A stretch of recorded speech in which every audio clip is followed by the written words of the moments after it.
What if I told you Jesus came to abolish religion? What if I told you voting Republican really wasn't his mission? What if I told you Republican doesn't automatically mean Christian, and just because you call some people blind doesn't automatically give you vision? I mean, if religion is so great, why has it started so many wars? Why does it build huge churches but fails to feed the poor? Tell single moms God doesn't love them if they've ever had a divorce, but in the Old Testament, God actually calls religious people whores. Religion might preach grace, but another thing they practice, tend to ridicule God's people. They did it to John the Baptist. They can't fix their problems, and so they just mask it, not realizing religion's like spraying perfume on a casket. See, the problem with religion is it never gets to the core. It's just behavior modification, like a long list of chores.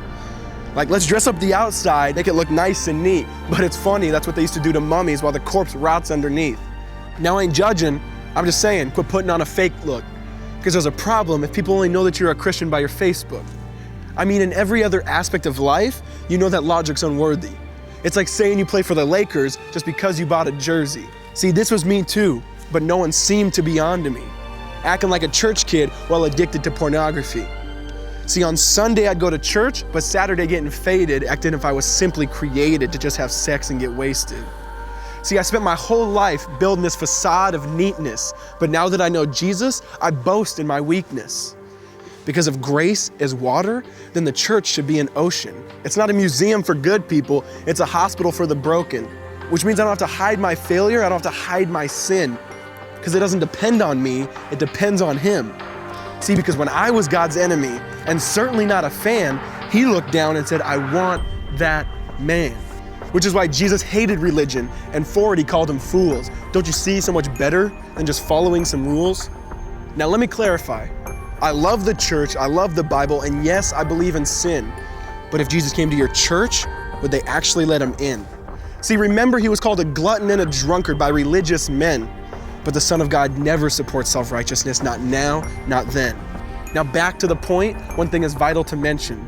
How Jesus and religion are on opposite spectrums. See, one's the work of God, but one's a man-made invention. See, one is the cure, but the other's the infection.